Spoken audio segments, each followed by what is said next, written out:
Good morning and welcome to Community Connections. It's Wednesday, June 4th. My name is Belle Westerfeld and I am the marketing intern for the GDC Chamber of Commerce. And we're doing things a little bit different today on Community Connections. Dawn usually takes the reins, but today is officially intern takeover day, so I'm super excited to be hosting today's show. A little brief introduction of myself since I'm new to the show. I am a rising senior at Purdue University studying user experience design, communications, and psychology. I try to keep myself as busy as possible at school with my sorority, professional development organizations, and homework, of course. I have been thoroughly enjoying working with the Chamber this summer, and I've met so many amazing people and have gone to so many great events. I'm especially excited to introduce today's guest, Doug Westerfeld with Decatur County, aka What's Up, Dad? What's up? All right, before we dive into Doug's role with the county, let's take a quick look at what's happening at the Chamber. First, a huge shout out to our new outstanding members. Thank you, Cornerstone Craftsman, our newest silver sponsor, as well as Heart Rhythm Safety Training, Magpies Boutique, and Copper Coyote. And now for some events. Next week, we've got a Lunch and Learn happening on Tuesday, June 10th from 12 to 1 p.m. in our conference room. Lisa Tressler, CPA and partner at RBSK, will be presenting Reset, Refocus, Rebuild, a strategic guide for businesses after tax season. Now that tax season is behind us, it's the perfect time to explore smart financial strategies, plan ahead, and set your business up for success, so next year's tax season doesn't come with the same headaches. Lunch and Learns are a great opportunity to learn, ask questions, and connect with fellow professionals. So if you're free on June 10th, we'd love to have you join us. Next, mark your calendars for June 17th as we welcome the Tree City Fall Festival Committee as our guest speakers for the next Leaders and Loggers. This event will be from 4 to 6 p.m. at the Tap. It's your chance to hear what's in store for this year's festival, ask questions, and get a behind-the-scenes look at all the planning that goes into this community favorite. A big thank you to Trish and her team at the Tap for always being fantastic hosts. Also, in case you missed it, our 40th annual golf outing is officially live. Mark your calendars for Friday, August 1st at North Branch Golf Course. Team registrations and sponsorships are now open and spots are starting to go, so make sure to register or secure a sponsorship before it's too late. This year is going to be the biggest yet, and with it being my big project of the summer, I'm making sure of it. We are super excited to announce that this year there will be a fun new way to win with our very first helicopter ball drop paired with Phase Financial. And yes, I said helicopter. You will have the chance to buy golf balls that will be then dropped out of said helicopter, and whoever's ball lands in or closest to the hole wins. Be sure to be on the lookout for marketing and information regarding this. Follow us on social media for all of the latest updates and announcements. And finally, the event everyone's buzzing about, the 2025 Women in Business Conference, is happening next Thursday, June 12th from 8:30 a.m. to 3:30 p.m. at Greensburg Elementary School. We're down to less than 15 tickets, and trust me, you don't want to miss this. This year's conference features keynote speakers, panel discussions, a networking lunch, on-site headshots, vendor booths, and real conversations designed to empower and inspire. If you've been planning to purchase a ticket or reserve a table, now's the time. Be sure to contact our office before it's too late. For more details or to register for any of these events, visit greensburgchamber.com/events or give us a call at 812-663-2832. All right, let's get to it. Doug, or Dad, welcome once again. Thank you. Before we dive into your role with the county, why don't you start by telling the listeners a little bit more about yourself and your background? Sure. I got a couple questions though first before I jump into that. One, what is a rising senior? A rising senior, since it's summer, I haven't started school yet. So I'm a rising senior. I'm about to be a senior. This is the first time I've really ever heard that term. I didn't know if it was a Purdue thing or... I don't want to call myself a senior yet because it makes me sad. So okay, all right. Okay. Prolonging all right. that. Very good. And then the second thing, so we're having a helicopter drop balls out on the golf course which sounds very exciting. at the Decatur County Area Plan Office, we are responsible for, we will learn later, permits. Yeah. Has the chamber contacted us considering the permits necessary? I think there's a lot of things that go into that. Just asking. That's a very good question. I would say you might have to take that one up with Dawn. Okay. All right. She okay. does more of the logistics. All right. Very good. That. Okay. But that's all in jest, of course. So a little bit about myself. I'm born and raised here. Went to North Decatur High School. Graduated. Went to Indiana University. Majored in finance. Grew up on a farm in southeastern Decatur County. Basically lived in Decatur County my whole life, other than a few years after graduated from college. Married my high school sweetheart, Vanessa. And we have 4 kids, you being the youngest, between the ages of 30 and 20. And professionally, I've been in basically real estate. Owned title, was in the title business for 15 years, been in banking for 10 years, and then the position as the director for the area plan office became available, and it's a office and a position I always had some interest in from my years in the title business, because I worked hand in hand with those offices with real estate transactions. So that's where I'm at today. Sounds good. So can you go ahead and explain what the Decatur County Area Plan Office is and what your main responsibilities are? So the Area Plan Office basically is kind of what it says it is. It plans the area for the county. So whether that's in the zoning of property, and whether they need, property owners need variances or special exceptions, because the county is set up in a certain way with zones and zoning, whether you want a business or a residence or a factory, and we've got to make sure that all that kind of coincides with each other. So that's part of what we do. And then like I said, permits, we're responsible for issuing, whether it's pond permits or building permits, electrical permits, sign permits.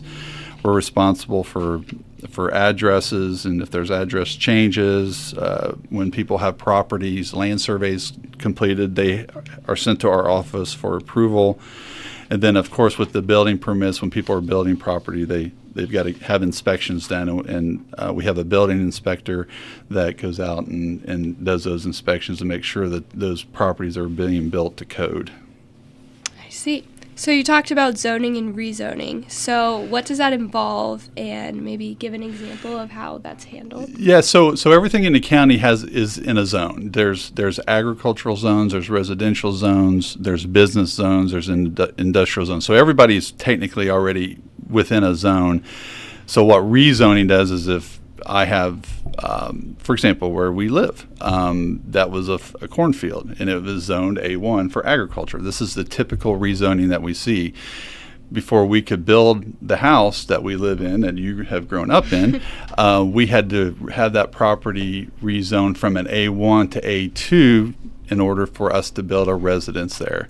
So that would be a perfect example. Or if somebody is wanting to, like when Honda come, Honda presently, that was a cornfield, so it was zoned agriculture. So when Honda come to Decatur County, all that property had to be rezoned to an industrial zoning. So those are a couple examples of how that works. And then you have come into play with zoning is, variances. So each zone has certain rules, and if a property owner wants to say they want to build a building closer to the property line than what the zoning allows, then they have to get a variance.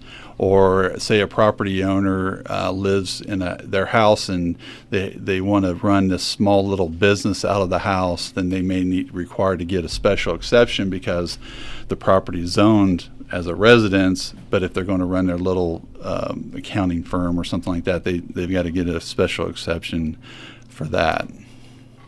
So you mentioned all of the different types of zones. What are all of those? Because you mentioned agriculture, industry, residence. Are there any other ones? So it's agriculture, business, residence, and industrial. And then within those zones are kind of there's light industrial, there's heavy industrial, or there's residential. There's like we'll just use R2 for example, where a single family dwelling can be built. But then there's also R4, which is residential, but a multifamily, which is like an apartment, can be built in an R4. So those are the 4 zonings, and then within each one of those zonings, and there's I just call like a subzoning, depending on what is going to go in. So like industrial, there's heavy industrial and light industrial. So like a little tool and die shop is going to be more of a light industrial, or heavy industrial is going to be more like a Honda factory. Yeah. Okay. So each of these different zones have just specific their own guidelines. Their own criteria. Mm-hmm. Makes sense. So what types of permits does your office issue? What types of permits? Yeah. So building permits, pond permits, pole barns is there's a lot of people building pole barns, so that's considered an accessory building. So you have to get a permit for that. Sign permits, if you want to have a sign put on your property, you have to get a permit to have a sign put on your property. So that in a nutshell. Electrical permit, but the big one is building permit. When somebody's building a house, that's the majority of the permits that we issue, as well as for pole barns. See a lot of pole barns go up. What is that process like to get a permit? You've got to provide us with certain documentation. So it depends on the permit. So say we'll just stick with building a house. So if someone wants to build a home and they want to get a building permit, they've got to get a certain documentation. That would be a copy of the deed of the property that they live on, the property card from the assessor's office.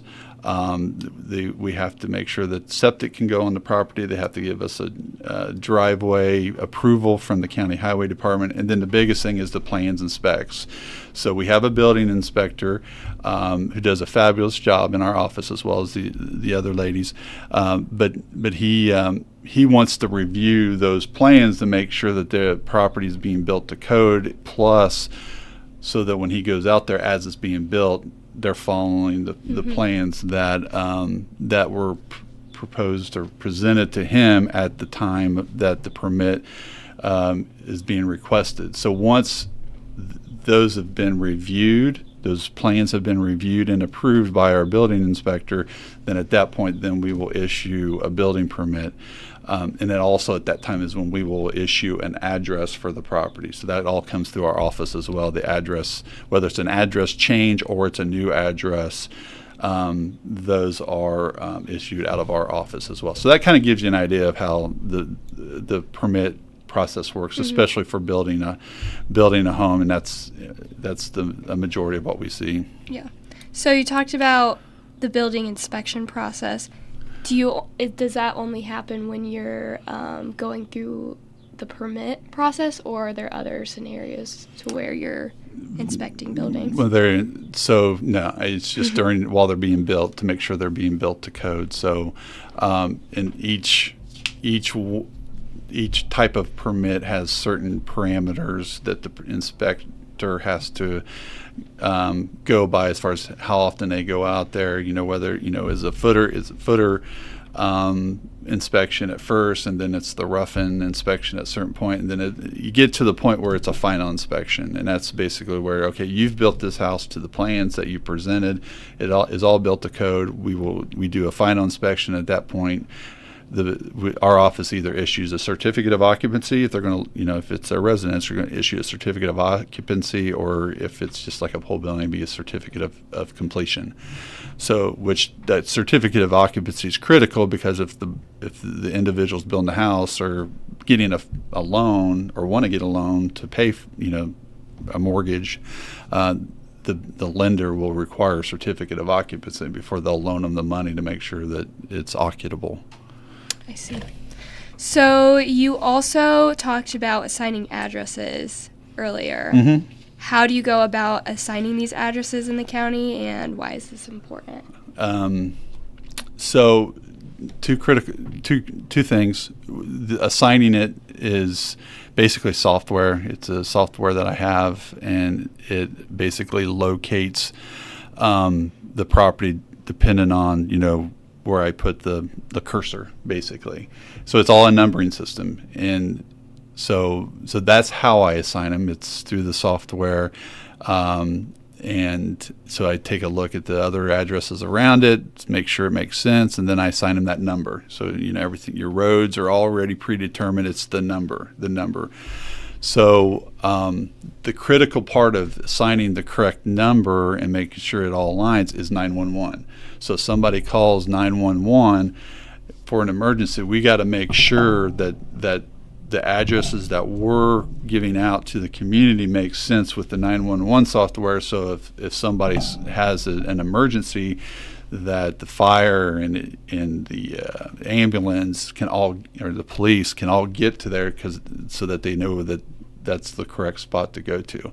And I think that's one of the things that people don't really think about, and it's something that we coordinate with the 911 department to make sure that they'll send me an email, say, hey, this address doesn't look correct, can you look into it? And then we'll look at whether we need to be changed, or maybe it is correct and it's correct incorrect in a different system.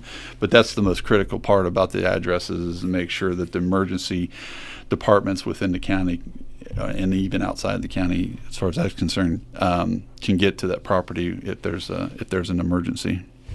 Gotcha. So can you tell us about the Decatur County Revitalization Project and what it aims to accomplish? So last year, before I became the director, there was some funds that was assigned to our department to be able to I don't make sure I use the right words, to be able to rehabilitate or clean up properties that have, the word that we use is blight. It's blighted properties.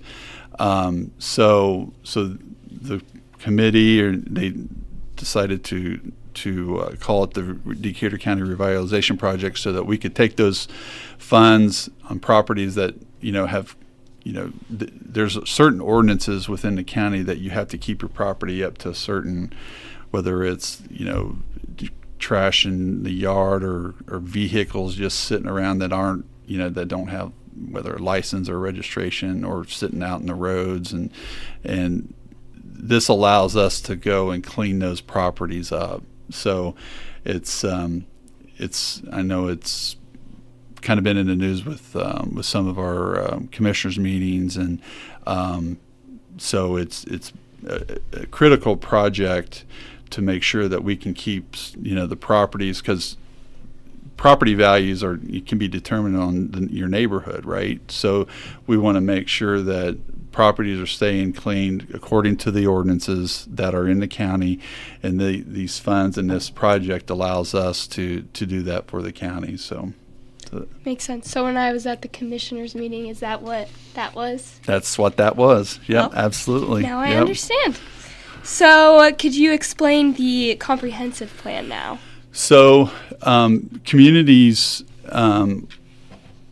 do a comprehensive plan, or they should, counties and cities and towns. And so in 2017 was the last time that Decatur County did a comprehensive plan, and before I came on board, it was determined that we needed to take a look at our comprehensive plan. So the comprehensive plan is basically, this is our plan for our community. This is what we want our community, our county, to look like in the future, whether it's industrial or agriculture, businesses. This is how we see our county in the future. So every so many years, you need to take a step back and take a look of what we were thinking in this case 2017, and see what has changed, and put those into a new comprehensive plan. So we've just started the process with the comprehensive plan. There are surveys that have gone out, if you've on the county's website, county's Facebook page. But we would like for the community to get involved and fill out the surveys. You can do them. Go online. It's www.surveymonkey.com/r/Decatur Comp, and that's Decatur and then COMP, and fill out those surveys. And then at that point, the surveys are going to be active. You're going to be able to do that for several more weeks. And then coming up, we are next week, there's a scoring committee that is going to be looking at engineer proposals for the comp plan, and we're going to be the committee is going to be looking through those to determine which engineering firm we want to help with the comprehensive plan.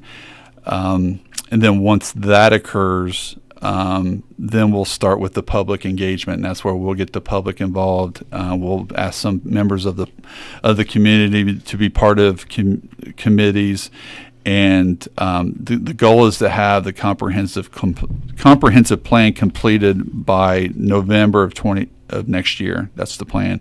We're in the process of trying to get a grant through Southeastern Indiana Regional Plan Commission to pay for a majority of the cost of the comprehensive plan. So that's kind of part of why we're doing the surveys right now and following this criteria of doing the scoring committee and getting those proposals accepted, because here in about 4 weeks is we'll really start getting the ball rolling with the plan, with the public engagement, some public hearings, and really kind of set the groundwork for what we want Decatur County to look like in the future. Yeah. So you're talking about this survey, and what's a good motivator for people to go out and actually fill it out? Well, if they're a part of this community and they have an idea of what they want this community to look like, this is their opportunity to do that. This is one of the steps in their opportunity by filling out the survey, because it's a huge benefit for whoever ends up, whatever, even if you don't want to be part of a committee, at least do the survey so you have a say into how you feel like you want the county to look like in the future. So that's the critical part. And then the committees that are formed, they're going to take that information and and that data, and we're going to compile it and come to a decision. When we complete this comprehensive plan, this is what we view Decatur County looking like in the next 7 to 10 years. Makes sense. So, do you have any upcoming events that the public should know about? Yeah, tonight we have our Board of Zoning Appeals meeting and the Area Plan Commission meeting. That is tonight. The Area Plan Commission is meeting first. That's where they do the rezoning.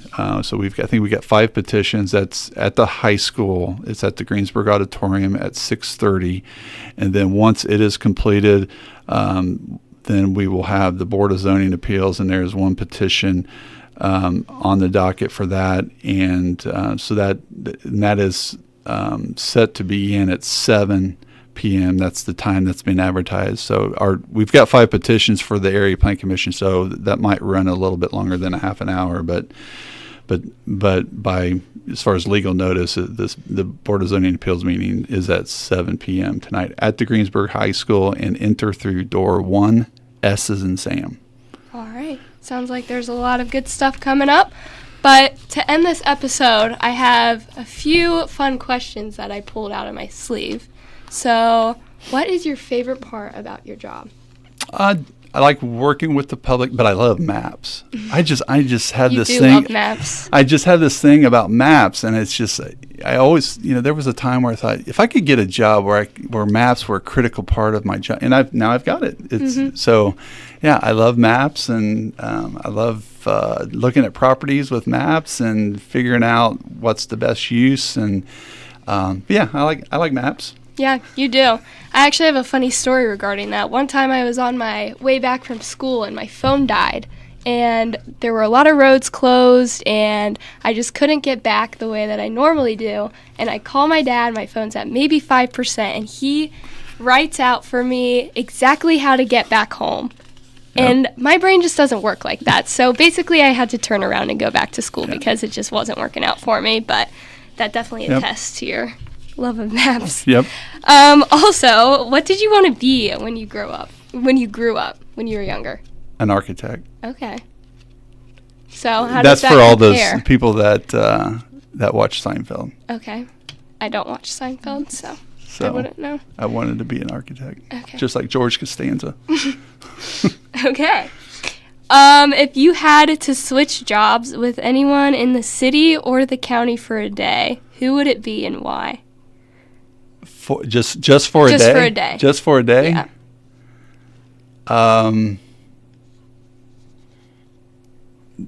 I probably would. I would, if it's just for a day. I would like to be the mayor for a day, and just see what the it's next like. day how he's going to fix everything that I screwed up that day. That's a good answer. And the last burning question that I know everybody is wondering, who is your favorite kid? That's not fair. But I do not have a favorite. I treat all my children the same. Okay. Does that sound good? Yeah, that's fine. You accept that? I accept that. I Okay. kind of expected that would be the answer. All right. Well, that's all the questions that I have for you. If you have any final comments. If you have any questions, we have a lot of stuff going on. Our county is situated in a location that makes it very desirable for a lot of things, whether it's agriculture or business. Being on I-74, halfway in between Cincinnati and Indianapolis. So if you've got any questions, feel free to. My number is 222-0554. That's direct line to my phone. You got questions, feel free to call me. I'm open to discuss whether it's within certain parameters, projects. There's some you can't discuss until they get to a certain point, but I know a lot of people have a lot of questions about our county, and I'm open to discuss, like I said, to a certain extent based on the parameters that are available to me to discuss. So. All right. Sounds good. That brings us to the end of today's episode of Community Connections. A huge thank you to my guest and my dad, Doug Westerfeld, for giving us such an insightful look into the work of the Decatur County Area Plan Office. I think we all learned just how much happens behind the scenes to keep our community growing, safe, and well-planned. And most importantly, I finally understand what my dad does for work. So if you missed any part of today's episode, you can check out our YouTube channel, or if you want to revisit some of the events that I mentioned previously, be sure to check out our website, greensburgchamber.com, and of course follow the Greensburg-Decatur County Chamber of Commerce on social media for any future updates. Thank you so much for tuning in to Intern Takeover Day. This has been such a fun experience hosting Community Connections. I'm Belle Westerfeld signing off, and we'll see you next time.